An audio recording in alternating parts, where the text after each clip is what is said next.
বিশাল যুদ্ধ চলছে, 313 জন মুসলিম সৈন্য আর বেঈমান মুশরিকেরা 1000। আব্দুর রহমান ইবনে আউফ হাদিসটা বর্ণনা করছেন। তিনি বলছেন যে আমি কোন একটা গাছের সাইডে দাঁড়িয়ে আছি, আমি দূর থেকে দেখতে পেলাম যে দুটি বাচ্চা ছেলে, একদমই বাচ্চা ছেলে, তারা দুইজন দেখছি যুদ্ধের ময়দানে, এমন তাদের ভঙ্গিমা, এমন তাদের চোখের দৃষ্টি, এমন তাদের শরীরের গঠন, এমন তাদের ব্যবহার, আমি তাদেরকে দেখে ভয় করছি যে ওরা আমার দিকে ছুটে আসবে, হামলা করবে কিনা। একজনের নাম মুআজ, একজনের নাম মুআব্বিদ, একজনের বাপের নাম আমর, একজনের বাপের নাম আফরা, দুইটো বাচ্চা ছেলে। নবীর প্রতি ভালোবাসা দেখো। আব্দুর রহমান ইবনে আউফ বলছেন আমি দাঁড়িয়ে আছি, একজন তার ভিতরে একটা ছেলে আমাকে বলছেন এসে, চাচা আবু জেহেলকে চেনো? আবু জেহেলকে? আব্দুর রহমান ইবনে আউফ বলছে ওরে বাবা, কার নাম করছো তুমি? আবু জেহেল? তোমরা কি জানো আবু জেহেলকে? তোমাদের নাম শুনলে তোমাদের কেটে টুকরো টুকরো করে দেবে। কে তোমরা? আবু জেহেলকে খুঁজছো কেন? নবীর প্রতি ভালোবাসা দেখো। তখন মুআজ ইবনে আমর বলছেন আল্লাহ রাসূল, আবু জেহেলকে এই জন্য আমরা চিনতে চাইছি, শুনেছি ও নাকি আল্লাহর নবীকে গালাগালি করে, ও নাকি আল্লাহ রসুলকে কষ্ট দেয়। যার হাতে আমাদের জান, তার নামের প্রতিজ্ঞা করে বলছি, যদি আমাদের আগে যদি মৃত্যু লেখা থাকে তকদিরে, নয় আমরা আগে মৃত্যুবরণ করব, আর যদি আবু জেহেলের মৃত্যু আগে যদি লেখা থাকে আবু জেহেলকে মৃত্যুবরণ করিয়ে তবে আমরা ছাড়ব। তখন আব্দুর রহমান ইবনে আউফ বলছেন একটা ছেলে আমার কাছে এসেছে, আর একটা ছেলেকে দেখলাম ও দেখছি তলোয়ার নিয়ে আমার কাছে এসে বলছেন চাচা ও যে বলেছে আমি সেটাই বলছি, আবু জেহেলকে মারবো তবে ছাড়বো।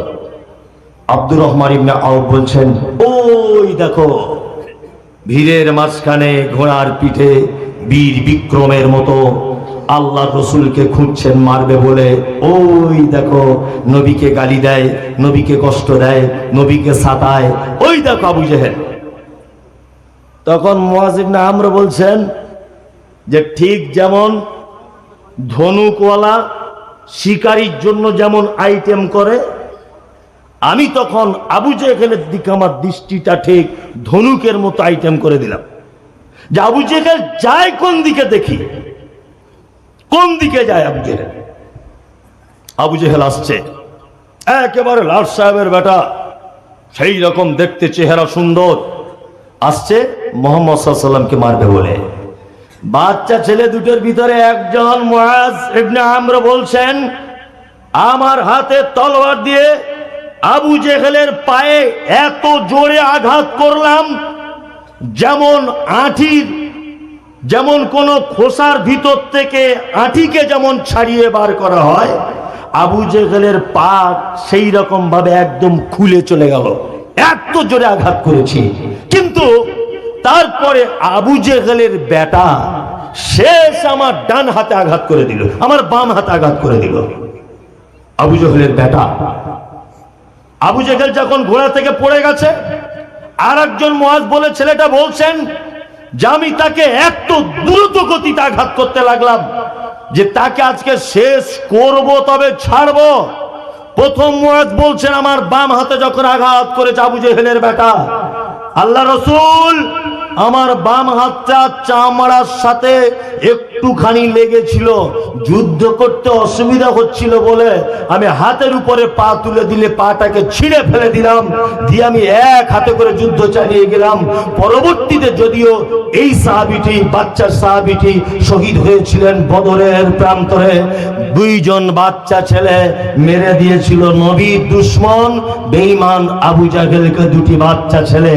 এর নাম নবী প্রেমিক। আমার নবীকে গালি দেবে যে সে পৃথিবীতে বেঁচে থাকবে, আমরা দুজনে এটা বরদাস্ত করতে পারি না, এর নাম নবী প্রেমিক। আর আপনি কেমন মুসলমান? আপনি বলছেন নবী প্রেমিক, আপনার দাড়ি নেই। আপনি বলছেন নবী প্রেমিক, গাঁটের নিচে কাপড়। আপনি বলছেন নবী প্রেমিক, মিথ্যা কথা বলেন। আপনি ঝান্ডা নিয়ে ঘোরেন, লা ইলাহা ইল্লাল্লাহর পতাকা নিয়ে ঘুরছেন, অথচ আপনার বাম হাতে সিগারেট টানছেন। এ কেমন নবী ভক্ত? তো বুঝেই আসে না। সারা পৃথিবীতে যত বিপর্যয়, সমস্ত বিপর্যয়ের মূলে আমরা বর্তমানে মুহাম্মদ সাল্লাল্লাহু আলাইহি ওয়াসাল্লামের সুন্নাত এবং ওনার আনিত দ্বীন আমরা পরিবর্তন করে দিয়েছি, নিজের জীবনে বাস্তবে রূপ দিতে পারিনি। এই কারণে আজকে আমাদের এই অবস্থা, মানে আমরা নিজেদের উপরে টিকতে পারিনি। আমি অনেক জায়গাতে একটা কথা বলি, এখন একটা মোটরসাইকেল একটা সাইকেল অ্যাক্সিডেন্ট হয়েছে, আচ্ছা বলুন তো লোক দোষ দিবে কাকে? মোটরসাইকেল কেন বলুন তো? ও দামি গাড়ি, জোরে স্পিডে যায়, দোষ কিন্তু সাইকেলওয়ালারই, কিন্তু তবুও লোক দোষ দেবে কাকে? মোটরসাইকেল। মোটরসাইকেলের একটা লরির ধাক্কা লেগেছে, কার দোষ দিবে? লরি। কেন? দামি গাড়ি, বড় গাড়ি। এখন লরির সঙ্গে ফারাক্কা ব্রিজ পার করতে গিয়ে ধরে নেন শতাব্দী এক্সপ্রেসের ধাক্কা লেগেছে, এবার বলুন তো কার দোষ? এতক্ষণে আপনার হিসাব অনুযায়ী গাড়িদার দামি, গাড়ির সাইজ বড়, তার দোষ হচ্ছিল। এখন তো হিসাব মতো দোষ শতাব্দীরই হবে, কিন্তু দোষ কার? লরি। কারণ শতাব্দীর এক্সপ্রেস জানালাটা খুলে ড্রাইভার বলবে, এই বেয়াদব লরিওয়ালা, আমি আমার রাস্তাতে চলছি, তুই কেন আমার রাস্তায় ঢুকলি বল? আমি আমার রাস্তায় আমার গতিতে চলছি, তুই আমার রাস্তায় ঢুকলি কেন বল? তার মনে বোঝা যায় রাস্তা ভুল করলে মার খেতে হবে। কি বললাম বুঝলেন? রাস্তা ভুল করলে মার খেতে হবে, বিপদ আসবে। আমাদের রাস্তা হাযা সিরাতুম মুস্তাকিমা, আমাদের রাস্তা দেখিয়ে দিয়েছেন মুহাম্মদ সাল্লাল্লাহু আলাইহি ওয়াসাল্লাম। আমরা যদি মুহাম্মদ সাল্লাল্লাহু আলাইহি ওয়াসাল্লামের রাস্তা বাদ দিয়ে কোন মানুষের তৈরি করে রাস্তায় যদি হাঁটতে যাই, অবশ্যই আমাদের বিপদ আসবেই, অনিবার্য আসবেই। আমরা যদি হাদিস সুবহান কোরআন বাদ দিয়ে, মুহাম্মদ সাল্লাল্লাহু আলাইহি ওয়াসাল্লামকে বাদ দিয়ে, আর আমি বলছি এটা হাদিসে আছে, ও বলছে এটা আমার হুজুর বলেছে, তোমার হুজুরের 10 পয়সা দাম নেই। হুজুর বলেছে কি আবার? মুহাম্মদ সাল্লাল্লাহু আলাইহি ওয়াসাল্লাম বলেছেন, আমি বলছি, ও বলছে হুজুর বলেছে। আমি বলছি এটা আল্লাহর নবী বলেছেন, ও বলছে আমার পীর সাহেব বলেছে। আমি বলছি এটা আল্লাহর নবী বলেছে, ও বলছে অমুক বাবা বলেছে। তা সব যদি তোমার বাবা দিয়ে চলবে, তা মুহাম্মদ সাল্লাল্লাহু আলাইহি ওয়াসাল্লামকে কি করতে পৃথিবীতে পাঠানো হয়েছিল? কি করতে পাঠানো হয়েছিল মুহাম্মদ সাল্লাল্লাহু আলাইহি ওয়াসাল্লামকে?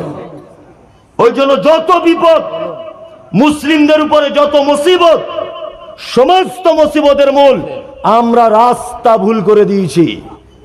ইনশাআল্লাহ আমাদের রাস্তা, তারাকতু ফীকুম আমরাইন, মুহাম্মদ সাল্লাল্লাহু আলাইহি ওয়াসাল্লাম যে দুটো রাস্তার কথা বলে গেছেন, এক হাদিস, এক কোরআন, দুই হাদিস, আমরা এর উপর অটুট থাকবো ইনশাআল্লাহ।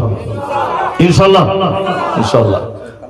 হ্যাঁ হ্যাঁ, বক্তব্য 12টা বাজে, আরো অনেক কথা মাঝখানে বলার ছিল, কিন্তু সবই হয়ে গেল। যাই হোক, আমি এতটুকু জিনিস বুঝি, বা এতটুকু আমার বোঝার ভিতরে, যে যা কিছু হয় আল্লাহর পক্ষ থেকে হয়, এবং এতে নিশ্চয়ই কোনো কল্যাণ আছে। হয়তো এরকম হতে পারে, নিশ্চয় হয়তো কোনো কল্যাণ আছে। এটা আপনাদের মাদ্রাসার প্রোগ্রাম। মাদ্রাসাটা আলহামদুলিল্লাহ এসে খুবই ভালো লাগলো। এখানে হিফজ বিভাগ চালু হয়েছে, যদিও সেটা এখন মসজিদে চলছে। তারপরেও আপনাদের এখানকার ইমাম সাহেবগণ বা শিক্ষকগণ, আপনারা সবাই কঠোর পরিশ্রম করে আপনারা এই মাদ্রাসার আগিয়ে নিয়ে যাচ্ছেন। তার নমুনা আপনারা নিজেরাও দেখতে পাচ্ছেন, বিল্ডিং তৈরি হচ্ছে। সব থেকে বড় কথা হচ্ছে এই, আপনি গাছ বসিয়ে সেই গাছ থেকে যদি আপনি ফল পান, এর থেকে আর স্বাদের কিছু নেই, আছে কিছু নেই।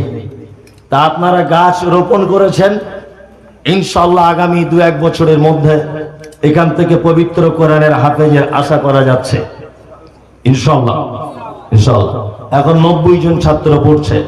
অত্র প্রতিষ্ঠানের সভাপতি সাহেব আমার ডান দিকে বসে আছেন, আরো অন্যান্য সহকর্মী মানুষগণ রয়েছেন, মাস্টার মশাইরা আছেন।